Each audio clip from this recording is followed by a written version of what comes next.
Well, I want to thank everybody for joining us this evening for a webinar, the Ashbrook Center's Citizen Webinar Series on civic education. For those of you who don't know, I'm Jeff Sikkenga.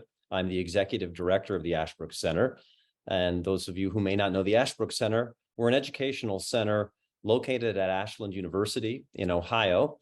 We run programs for students, teachers, and citizens, both here at the university, but also across the country. And our mission really is to educate our fellow Americans in the history and founding principles of our country.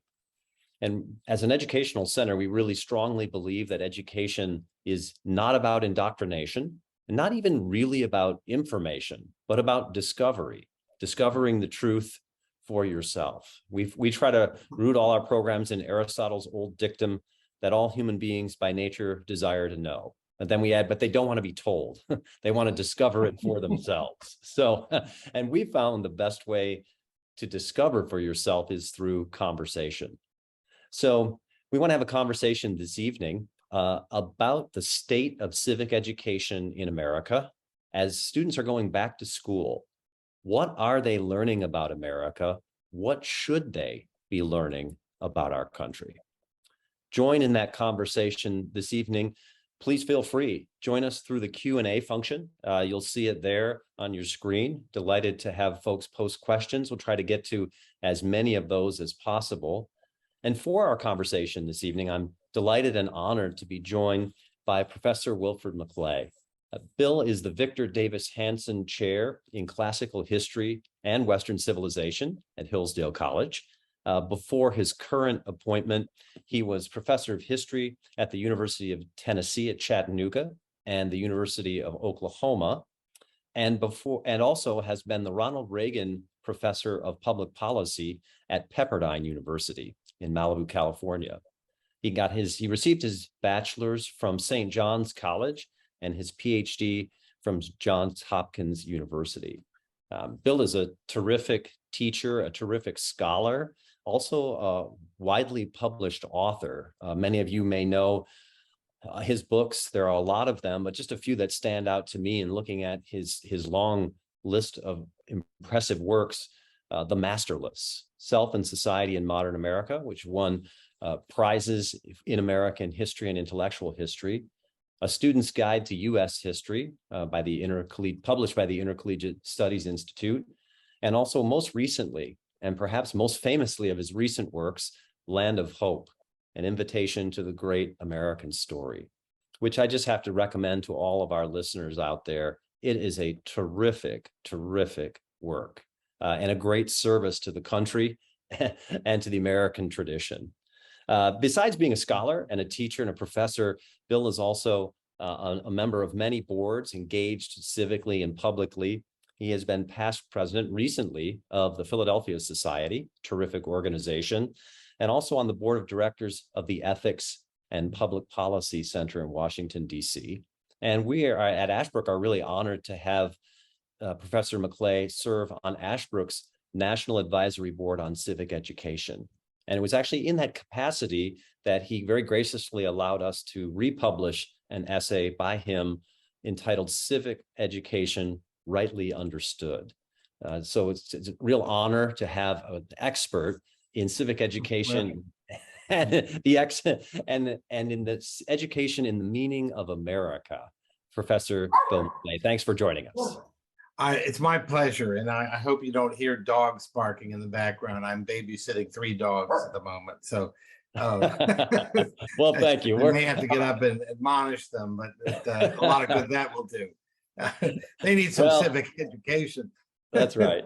I was struck by your essay that Ashbrook republished on civic education rightly understood, because you actually call civic education there, you emphasize the importance of citizenship, of educating citizens, young people to be citizens, not just the nuts and bolts of knowing how a bill becomes a law, as you put it.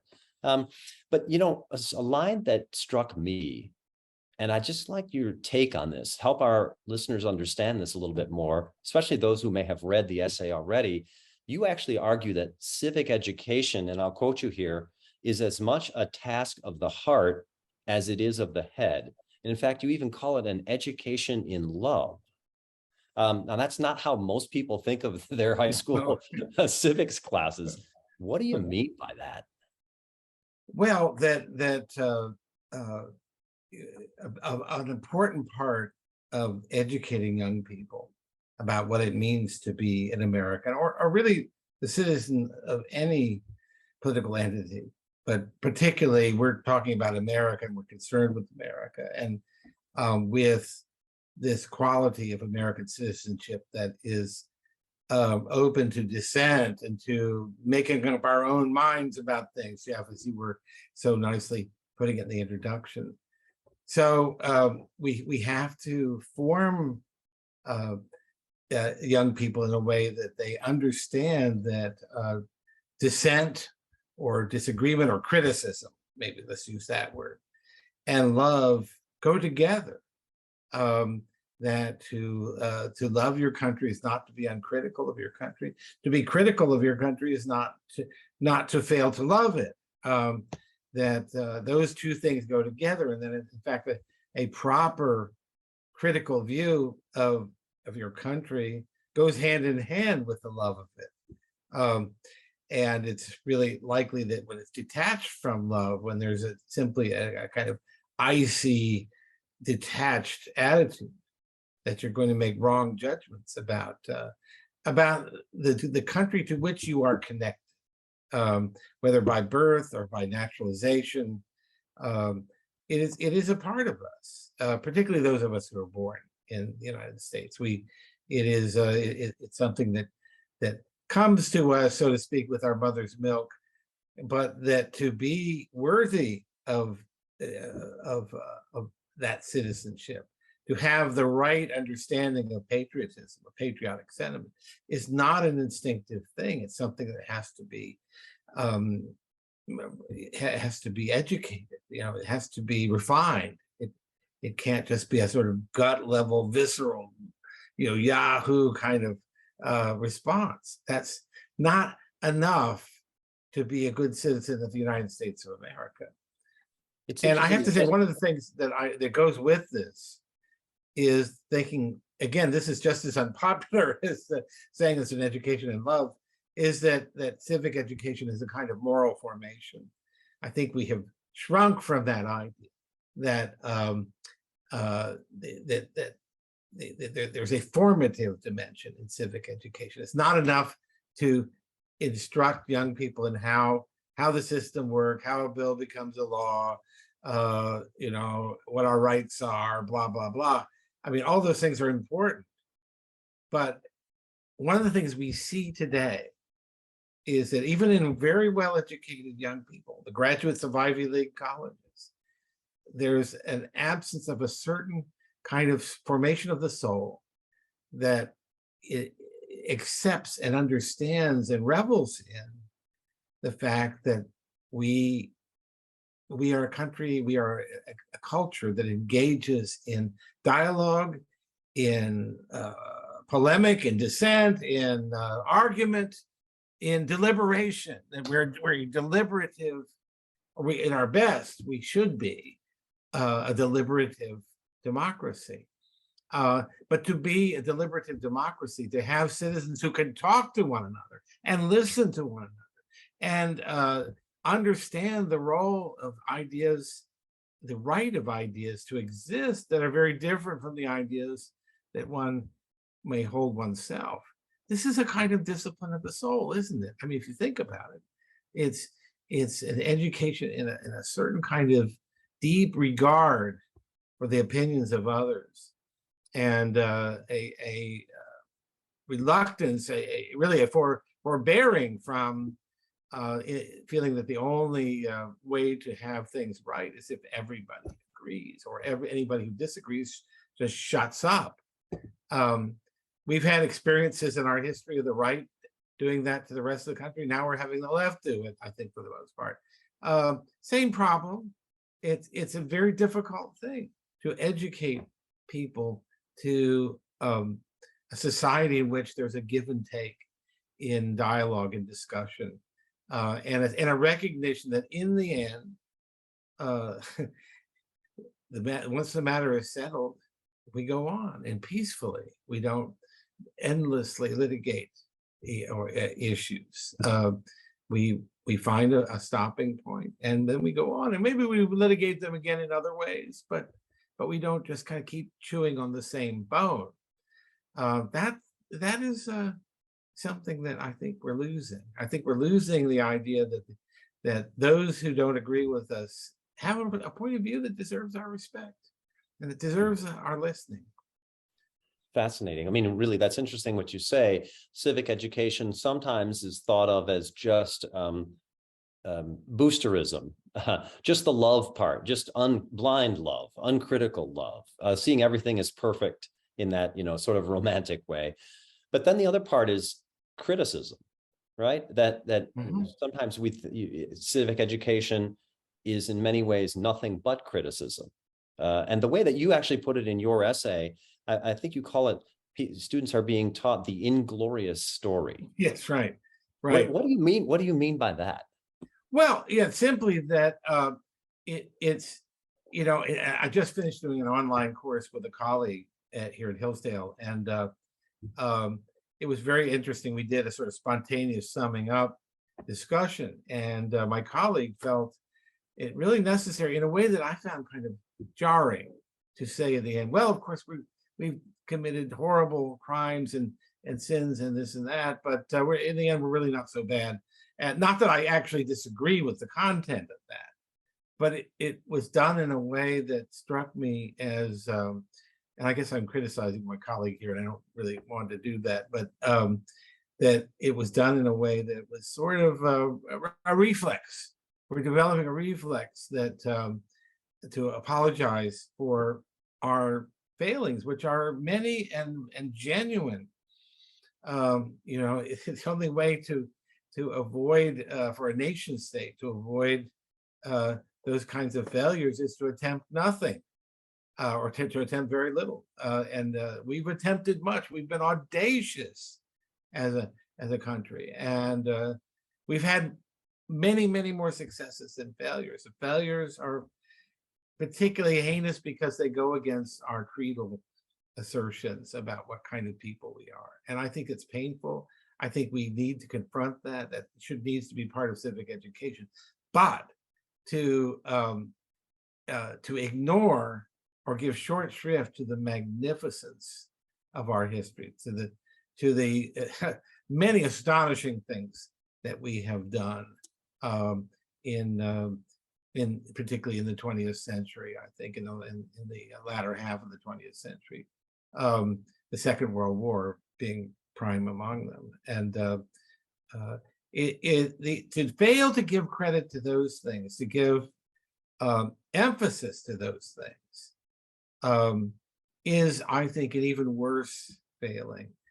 And one of the things I'm concerned about, and this may not be something will strike all of our participants the same as with me, is that I often think about the question of what if I were a young person and my exposure to American history was the kind of thing that I see, which, by the way, is part of the reason I wrote Land of Hope, is that I wanted to provide an alternative. But if I were a young person seeing the country presented in such a negative light by historians and others who they're very conscientious people. I know these people. I've lived and worked all my life, and they're not bad people. They're not not interested in destroying America for the most part.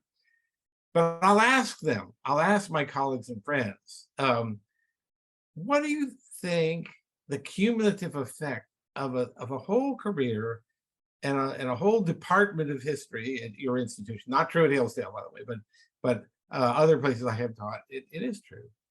What's the cumulative effect of all of that being presenting a fundamentally negative and apologizing view for our national history?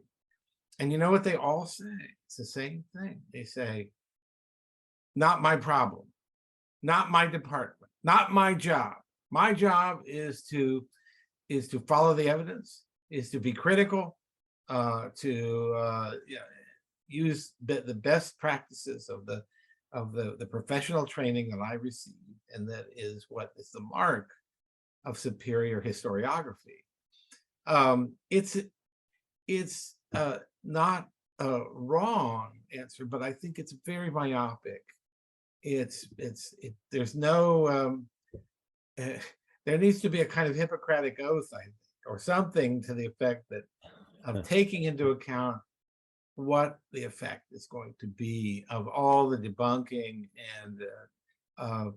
and think about what kind of general and overall image of the country it is coming to the minds and hearts of young people. I think I have a friend named Harry Ballin, who I always feel I should credit him on this, that he's a lawyer in New York, but he has many, many interests. And Harry said to me once over breakfast, he said, I think, and actually this was while I was writing Land of Hope, he said, I think for young people to grow up in a country where they're taught, or they come to believe that they live under a bad regime, it's damaging to their souls.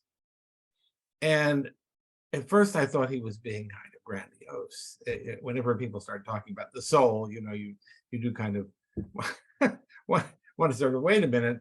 But the more I thought about it, I thought he was putting into very simple language something very profound that I think we've lost. It's a sense that what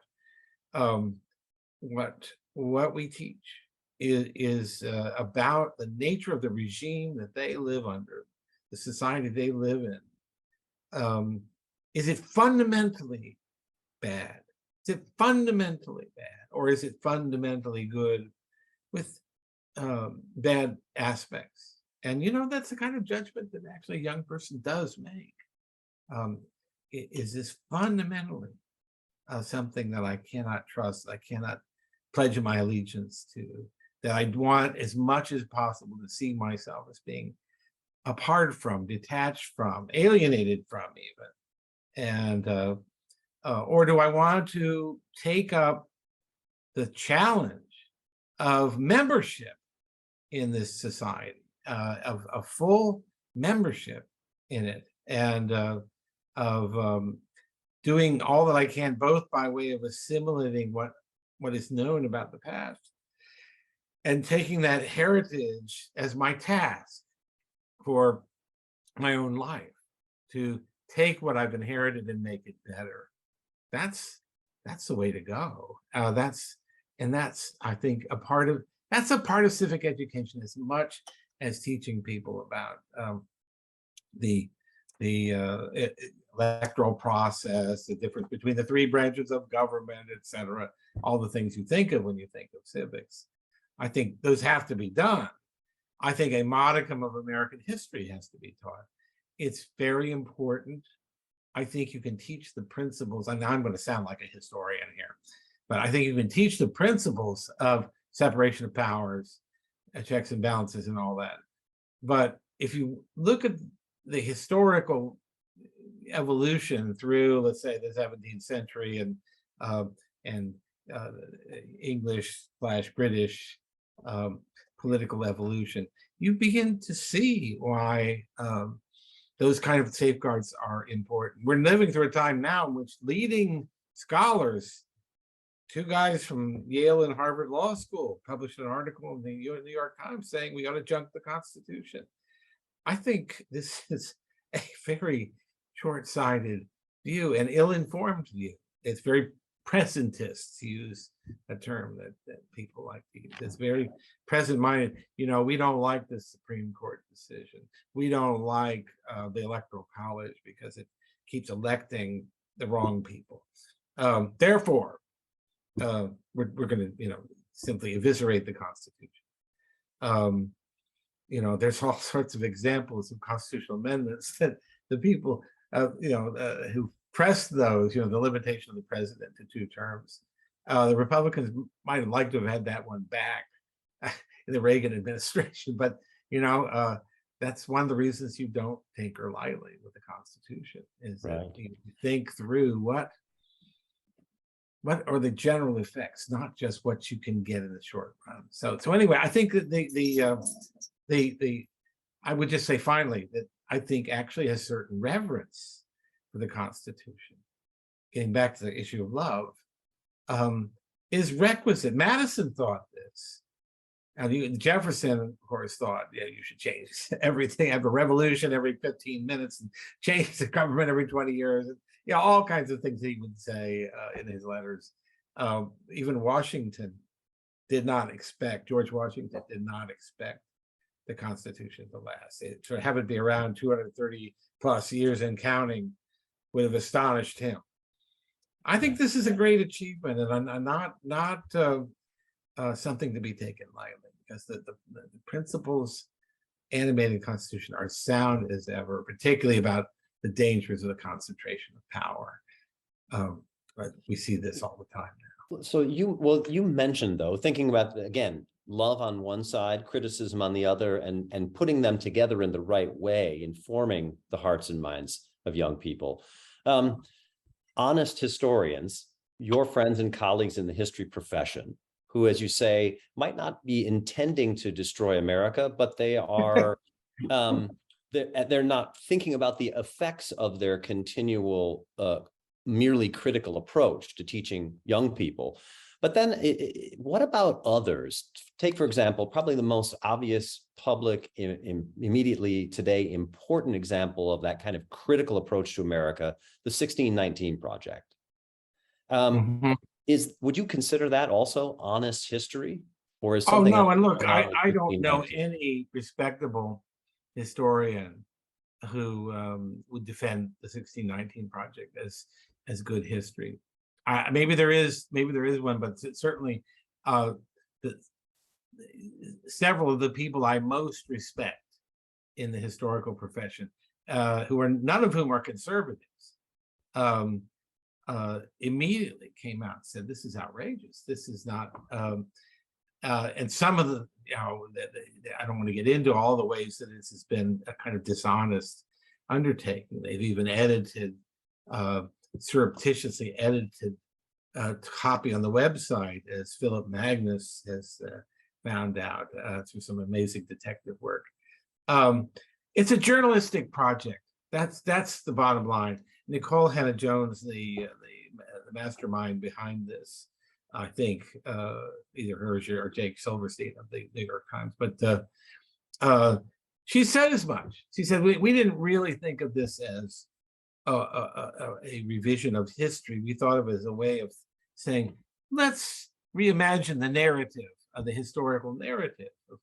And what if we began with the idea that the introduction of slaves into what would then later become the United States in 1619 at Jamestown, that's the real beginning of American history, not just the beginning, it's the founding, it's the true founding.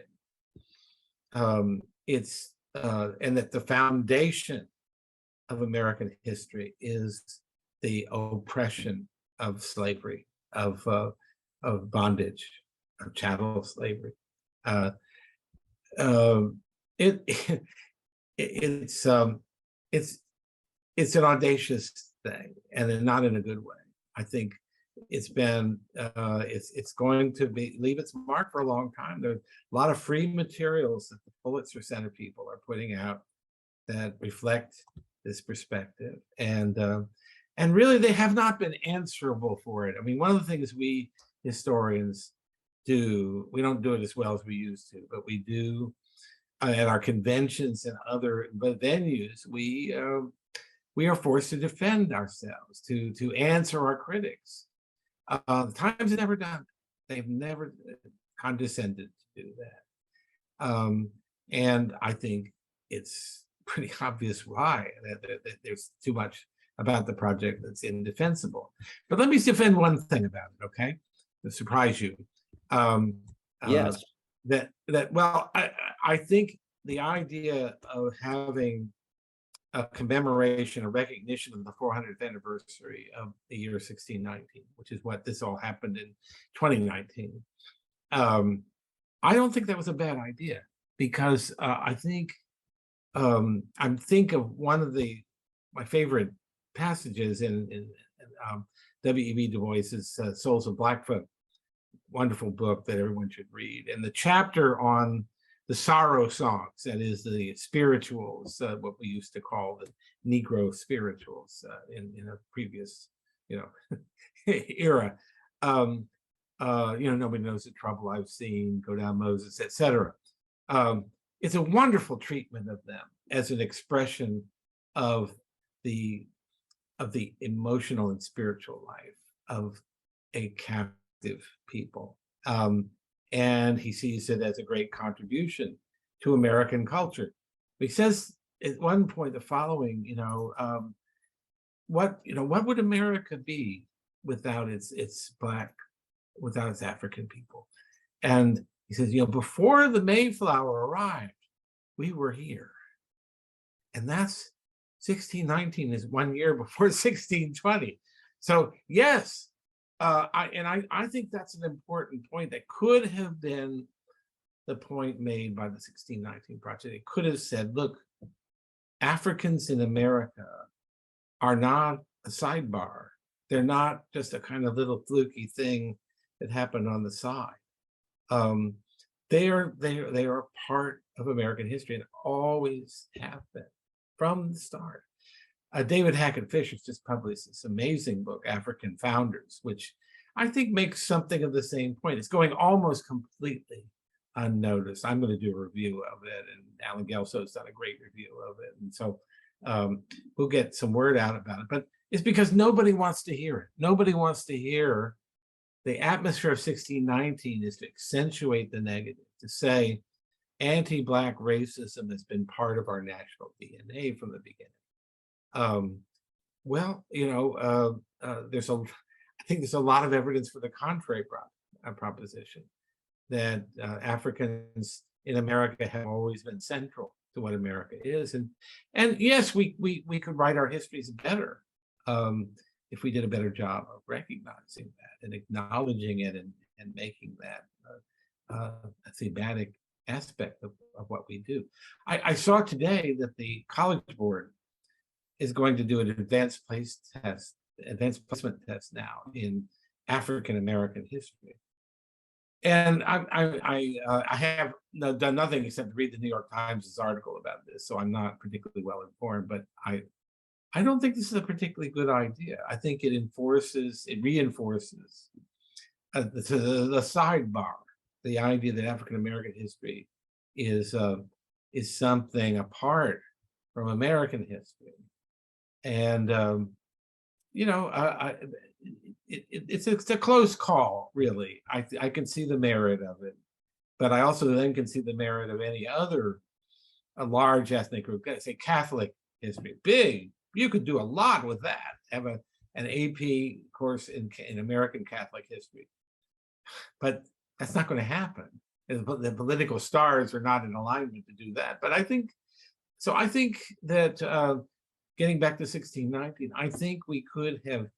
There's another way that 1619 could have been emphasized, and that is that it was not only the year of the first enslaved individuals being deposited in what would become the United States in Jamestown. It's also the year that Virginia created the first representative legislative assembly, the House of Burgesses, a remarkable development in the history of American self-rule, of self-government, of self-governing institutions, of institutions built on the notion of the consent of the governed, which would figure so prominently then in the language of the Declaration of Independence. Both of these things happened. The introduction of enslaved people, who did not stay enslaved, by the way, they became indentured servants because there was no provision under the English common law for slavery. It would be a number of decades later before slavery as a legal institution would come to Virginia. And it's a shameful part of our history, but it didn't happen immediately in 1619. Anyway, you have these two different strands, two different doorways into the future open. And one of the doorways, frankly, is a doorway to the past, to the long history of the domination of the strong over the weak, over the kind of lawlessness that had governed the institution of slavery and its cognates for all of human history. You know, the Caribbean was full of slavery when Columbus arrived. He didn't invent it. Americans didn't invent it. We invented anti-slavery. We had the first anti-slavery organization in the world. So it's a complicated story, and it's not without many blemishes, and those blemishes should be acknowledged. But I think in the end, I don't even say that teachers should all end up celebrating American history. That's what I do. I don't think other people may come to other conclusions, but you got to be fair. You got to be fair and acknowledge the greatness, the great achievements. And you may think that they came at too great a human cost. Fine, make that case. But make the case. Don't simply assert it, as I think is so often the case. Don't present it as an assumption. And don't do young people the disservice of telling them none of the things that are admirable about their nation and its history and the structure of its institutions. So in thinking about this combination of criticism and love, critical love, as you said, I was struck by one of the things in your essay where you talked about the Abraham Lincoln's civic education, which is pretty interesting given the fact that Lincoln really had almost no formal schooling, certainly never went to college. He read himself, but he really had no benefit of a teacher or any kind of organized educational system whatsoever. But you talked about Lincoln's reading of stories, in particular, Parson Weems' stories of George Washington. Tell us about the kind of education that Abraham Lincoln got and how it shaped his American heart and mind. Well, that's a great question. And it does, there's all sorts of things that come out from it, including the fact that maybe maybe our schools are really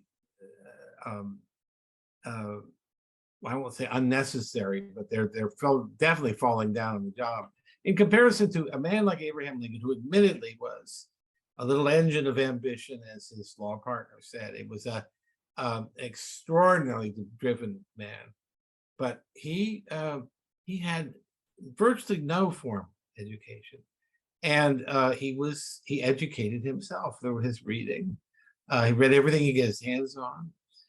Of course, you know, it's well known that he read all of Shakespeare's plays and had certain favorites like Macbeth, a good play for a political leader, and the King James Bible, the effects of which you can see in some of his truly magnificent speeches toward the end of his life, end of his career. The cadences, the sense of the syntax, the word choice, the weighting of words, it all is so redolent of the King James Bible, and of Shakespearean English. So Lincoln had he had in a way a superior education because he didn't go to school, although schoolboys, and they were mainly boys at that time, did study those texts. Anyway, the thing that I point out in this article that I think you're thinking of, Jeff, is that Lincoln didn't read much history. He read a lot of literature. He read, all sorts of things having to do with the law and political issues, but he didn't read a lot of history as a young man anyway. But we do know that he read Parson Weems' biography of George Washington, which was published in 1799, right after Washington's death.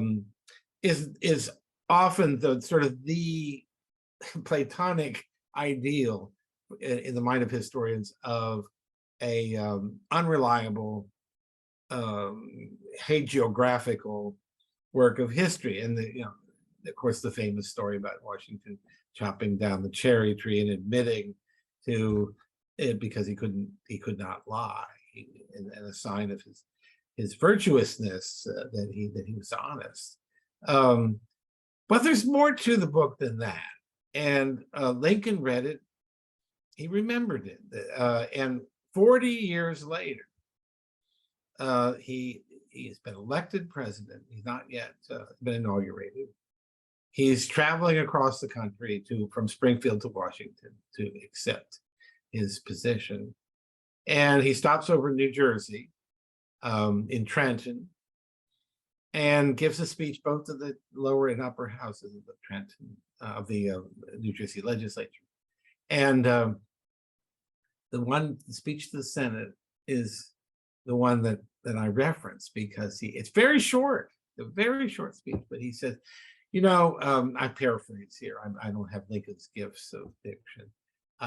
He says, it's really great to be here, because I remember reading as a young man, as a young boy, about the exploits of Americans in the battles, the famous important battles, especially the battle at Trenton, and all that was entailed. And he goes through a short list of descriptive details about the Hessians and the heated battles and so on. And then he says this: I realized, even as a young boy, that something more was at stake than just winning a battle. Something more was at stake, even than the vindication of the revolutionary cause.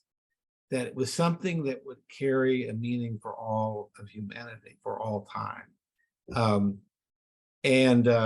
Now, you could say, you could be cynical and say, as most of my colleagues are, and say, well, sure, he's in New Jersey. He's speaking to the New Jersey legislature. He's going to say that what happened here in Trenton was the most important thing in all of human history. Well, okay, but he didn't say anything false, and what he said was entirely believable. He did remember the book. He did remember the book, and my point about that is that this story about the Battle of Trenton, at the heroism of revolutionary patriots at a time when their back was to the wall, stuck with him and gave him strength, gave him encouragement and courage to face the challenge that he was facing, which was much worse in some ways. That as he was making that trip to Washington, the southern states were seceding left and right. There's reason to wonder whether there would be a country there by the time March rolled around and he's inaugurated. So that's a really wonderful example. I'm so glad you brought it up, Jeff. A wonderful example of the way that a knowledge of the past doesn't have to be a dry academic exercise or an exercise in national self-flagellation.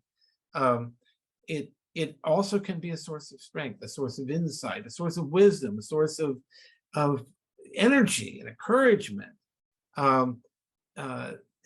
helping us to see that the people of the past have faced enormous challenges and yet been able to overcome them. And that's, I think, exactly the kind of thing that young people today need to hear. They need to hear that we've done it before. We've beaten the odds before. They don't need to have a sugar-coated version of the history to nevertheless get that point. We can do it again. We can do it again. We can pull together. Lincoln said, and he wasn't the only one, lots of people said this: if America falls, it won't be from an external enemy, it'll be an internal dissolution, that we will lose our own cohesion, we'll lose faith in ourselves. And that, I think, is one of the great challenges of right now. I think that, and I do think maleducation in civics has been a contributing factor. I don't want to attribute too much importance, exaggerate it, but I also don't want to neglect the importance of this. I often think, and here's where I could be accused of exaggerating, that but I'm going to go ahead anyway, is if you look at the statistics for suicides, for various forms of mental illness, drug abuse, alcohol abuse, opioid deaths, etc., that just keep going up and up and up, and particularly for younger people. You look at the sense of discouragement, and I teach them, and I have to say our students at Hillsdale College are a joy to teach. You don't see a lot of that kind of thing here, but I certainly did in other places I thought, and that's wrong. That shouldn't be happening. This is still a land of opportunity. This is still a remarkably prosperous country in which there's plenty of room for plenty of scope for individual ambition to realize itself. We have a tremendous amount of freedom, which we regularly abuse. Isn't that what freedom's for, to abuse it? But seriously, that it is abused is a sign that we have it. And I think it's frivolous, it's unserious to imagine we'd be better off without it. That's really part of the core of what we are. To me, it's really interesting, Bill, that you say that, because we run high school programs here at Ashbrook, summer academies, where we bring in high school students, and one of them we call is Telling America's Story. And it strikes me in my experience with those students that when they start to hear the story of America and founding of self-government and a crisis of self-government with people like Abraham Lincoln, and then the struggle to sort of fulfill American self-government in the 20th century, they start to see themselves in a way, as you said, connected to a larger enterprise. That is not without blemishes, but has it's morally inspiring. It's uplifting to them to hear that story and to know it's not just a bunch of random facts or not just all blemishes, but part of a larger thing that has meaning and makes some sense for them as young people. And I wanted to ask you, because you call your book, Land of Hope, an invitation to the great American story.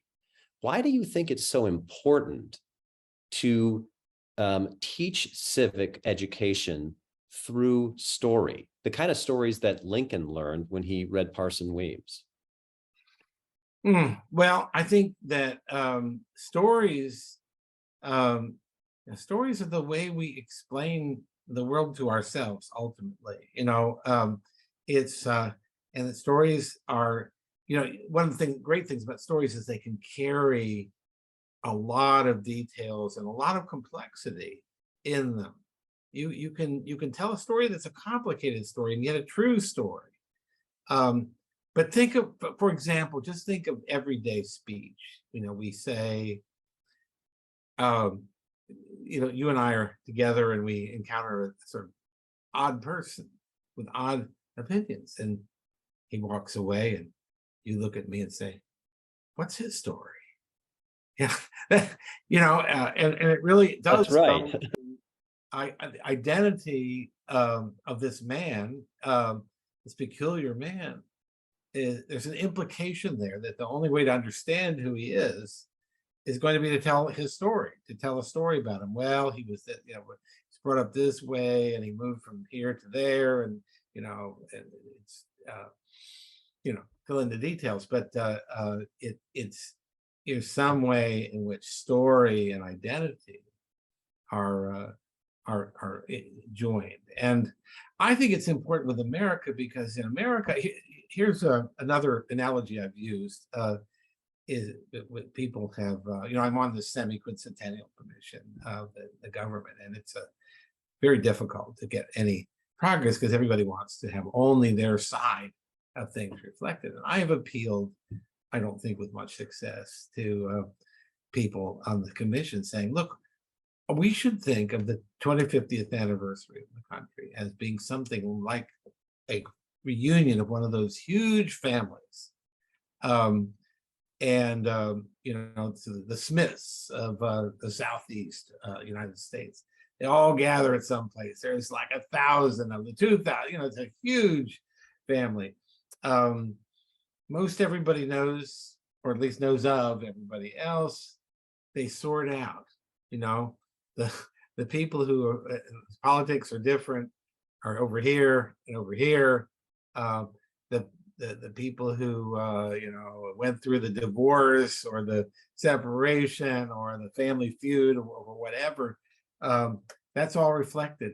But there's a larger umbrella story of being the Smith family, that they're all there, even with all their gripes against one another, even with all their wounded pride, even with all their sense of being unfairly judged by the others, or themselves unfairly judging others. Even with all that, there's still a story.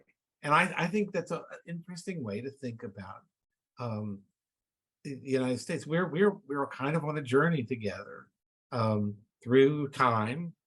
We've been through almost a quarter of a millennium. That's a lot of time.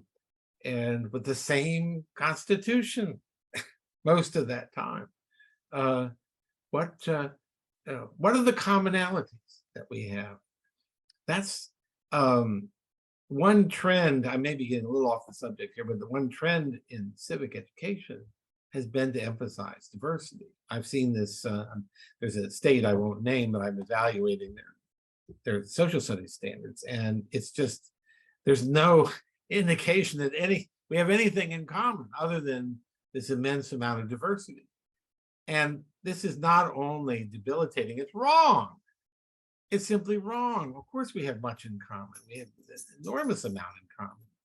And young people shouldn't be taught about diversity without being taught about unity, or without being taught about, you know, commonalities, without being taught about membership. That's a word that means a lot to me, is that sharing membership in the same society. So you know, that's really, I don't think I need to beat that horse anymore, but you get what I'm saying. Sure, absolutely. And that's a fascinating response. And of course, we have a number of questions from our listeners, but one Good. following up on this, a questioner asks, what do you see then as our common bond? If it's a story and there's a unity, what are the things that you see in the story that bring Americans together as a people?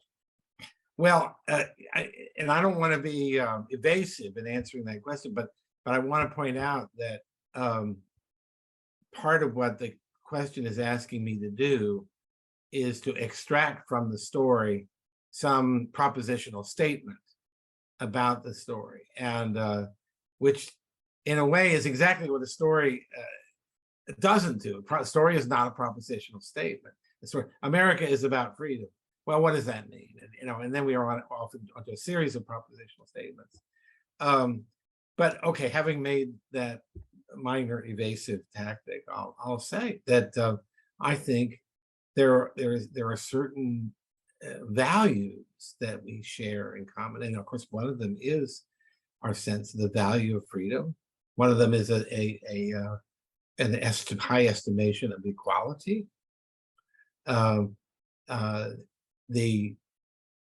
A preference for the ideal of self-government. People get to govern themselves, to choose for themselves how they would like to live. A respect, all the sort of First Amendment restrictions on what government can do with regard to speech, with regard to press, with regard to assembly. Those things all, I think, matter enormously to us and to everybody. You know, I mean, yes, you could find people who are opposed to freedom of speech, but it's not really a serious widespread position. I mean, it's not a position widespread in its serious tone in the press and so on. Freedom of religion. Now there are people who would like freedom from religion, and that's a legitimate point of view, but it's not incompatible with the First Amendment, the language of the First Amendment as it's drafted. So I think actually a lot of the commonalities you notice in my answer, I mean, a lot of the commonalities drift back towards this Constitution. And I think one of the reasons I'm so hot to keep the Constitution and defend it is that I think it's precisely because of our diversity in other ways that we need some rock solid solidities to recur to if we're going to have such a remarkably diverse culture in which, you know, there's a diversity of all kinds of very fundamental things having to do with lifestyles and you know, the general philosophical outlook. I still think that the language of the Declaration, the opening paragraphs of the Declaration, is very surfaceable. Or I don't see anything in there that is likely to be particularly objectionable to a lot of Americans.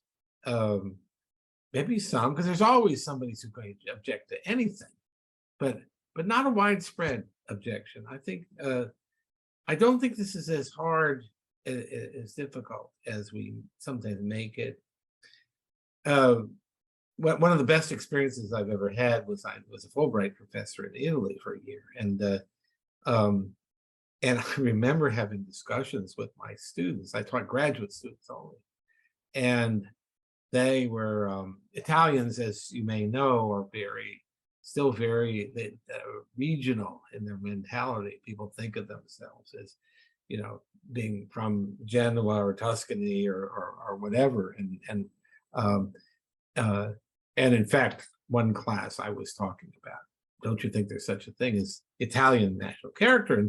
And one of my students, a very beloved student who I'm still in touch with, said, Professor McClay, when we hear people talk about Italia, we assume he's a fascist. So Italians, the idea of national character is something they're very averse to. But I said, well, would you say the same thing about Americans? Oh, no. Americans, my God, if there's any people on earth that have a national character you can identify, it's Americans. I can tell an American walking down the street. Yeah, I can tell the difference between an African American and a Nigerian or whatever, just to look at it, just to look at the way he walks, and they insist on this. And anybody who's traveled in Europe and elsewhere, you run into the same thing. There is an Americanness about Americans that other people notice. It's not easily defined, but it's there, and it does seem to me that it would be good for us to understand it better. Yeah, that's a worthy admonition. A fascinating story of America, insightful, interesting, inspiring, perplexing even sometimes. Yeah, absolutely. So interesting. That's why I love the title of your book, Land of Hope. That's a great title. Bill McClay, thank you so much for taking the time to join us for the conversation. Really deeply appreciate it. And let me just say, I'm a great admirer of, I mean, I'm kind of have a conflict of interest here since I do serve on the board, but I think for year in and year out through a succession of leaders, Ashbrook has been a very important force in dealing with these very issues, that the need to have a conscious appropriation of our heritage, that we can't just waltz into it mindlessly by watching, you know, music videos and playing video games, whatever, TikTok. We can't just waltz into a knowledge of who and what we are. We have to know about the past. There's no such. That is truly what we believe. That we need to understand our history and our principles. So, Bill, thank you again for taking the time to join us this evening. For our listeners, appreciate if you want to know more about Ashbrook, you can look us up online, of course, at ashbrook.org. For teachers who may be joining us, you can look us up at teachingamericanhistory.org or TAH.org. Those of you who are with us will be sent a link to a recording of this conversation. Please free to share with your friends, your family, your colleagues. We'd love to get the word out far and wide. The young people in your life, your children, your grandchildren, who need to hear this kind of conversation and know the kind of education about America that they should be getting, the kind that Professor McClay talked about tonight. We really believe that you have these kind of conversations. They do renew your hope in America. They do renew your hope in the possibility of that kind of education of the heart and mind that Professor McClay was talking about. So again, I want to thank you all for joining us. And as always, we end by saying, stay healthy, stay hopeful, and stay connected with Ashbrook. Thank you.